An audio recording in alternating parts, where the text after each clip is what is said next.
Back on Capitol Hill, Senator Thom Tillis, Republican from North Carolina, who was around the table. We saw you, Senator, here on this network when we played out that 55-minute spray. I appreciate you being with us for the first time on this show, so thank you. And let me start there. Let me start there on DACA, because you now have Democrats coming out and saying the deadline for doing something on this program is next Friday, the budget deadline. Is that your deadline?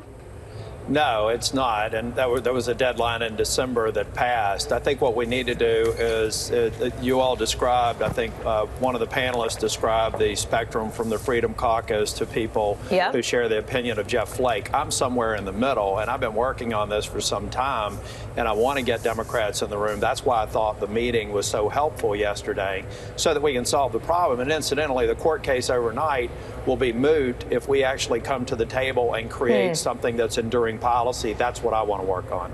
You talk about policy. There was a moment that I think raised some eyebrows with the president yesterday in the room when he talked about his positions and where he is on all of this. Listen to what he said, just to refresh your memory here. My positions are going to be what the people in this room come up with. If they come to me with things that I'm not in love with, I'm going to do it because I respect them. Does that really inspire confidence, do you think, for Republicans that the president will uphold conservative principles? Yeah, because a part of what we have to do is figure out how many votes we need. By the president saying that, he said that he's not going to veto a bill if we have consensus and we go to him and say that it's progress. There are a lot of things that happened in that meeting that need to be unwrapped, though. He said more than once when the cameras were present and then after the remaining 30 minutes of the meeting that he doesn't view it as some monolithic wall that goes over 2,000 miles, that it's a people, technology, infrastructure approach. That is big, and I hope the media recognizes we can dispel this myth that we're going to create the Western Hemisphere equivalent of the Chinese Wall. There were a number of other things where he said that he's willing to negotiate. He's willing to look to the next phase because we can't do comprehensive, and he's willing to work with us on what we can do to get DACA policy in place and reasonable border security.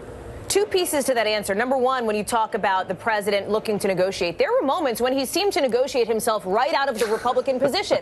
Like when he told Dianne Feinstein that, he would do a clean DACA bill. Do you think the president fully understands what he actually wants policy-wise? Well, yeah, but because I think what's happened here, and it's really indicative of the way the negotiations have gone to this point. Senator Langford and I filed the Succeed Act, which is purely on the DACA provisions, but we said from the onset that it had to be paired with border security. So I think the president was saying, we've got to get the DACA. He's worried more about the long-term solution for the DACA population. He genuinely cares.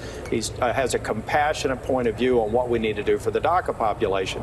But he mentioned several times border security. Mechanically, we have to bring that together. But he made the point, there were a lot of people positioning in the media. I thought it was great to have the press there. I think about 25 minutes into it, the press is looking around going, do they know we're still here? But I thought it was a great meeting because it gave the American people insights into the parameters that we've got to negotiate. So, first of all, just clarify for me, who is running point on this? Is it you and Senator Langford more, or is it more this working group with Senator Graham, Durbin, and others? Because there seems to be two different tracks. We've met with Senator Durbin and Senator Graham and other members, Senator Bennett, Jeff Flake, Cory Gardner, on the DACA component. We've also been a part of a working group led by Chairman Grassley on border security and some of the policies in between. We've participated in both groups. So before I get you on what I want to talk about briefly before I let you go on News of the Day, talk to me about Phase 2 comprehensive immigration reform, which the president again brought up yesterday, which was an interesting moment. Does that include a path to citizenship? That's got to be discussed. I mean, Phase 2 involves coming up with a solution for the remaining illegally present, which will probably be about 10 million people still in this country illegally present. It also gets on to guest worker programs and the next phase of border security, asylum reform, a number of the other things that we have to do to round it out. It's just no way that it's going to get done if we try and go down the path of comprehensive because it's failed every time over the last 20 years. Although the president obviously wants to do something on that, Senator. Let me ask you quickly, because you're also obviously on the Judiciary Committee. So do you agree with Senator Feinstein's decision to release the transcripts of that Fusion GPS interview? Well, you know, there are two pieces to that. One, it was more or less a surprise. The chairman wasn't aware of it. The members of the Judiciary Committee weren't. No, I was. I found out when you found out. And I don't think that's the appropriate way to handle that. Generally speaking, the chair and the ranking member have a good working relationship. This is a departure from that. And I don't think that it does. Well, we're already in a highly partisan committee. I'm about to go to a Judiciary Committee hearing, and those sorts of things really do not create the sort of working relationship that I think Chairman Grassley does a good job of trying to promote. There's also another Russia headline, this Democratic report out that says the U.S. is still not prepared for potential Russian interference in our election. Do you agree with that assessment? Oh, I agree. I think that there are so many ways that Russia can interfere with elections, and they've done it in the past. 2016 wasn't the only example. We're not the only nation.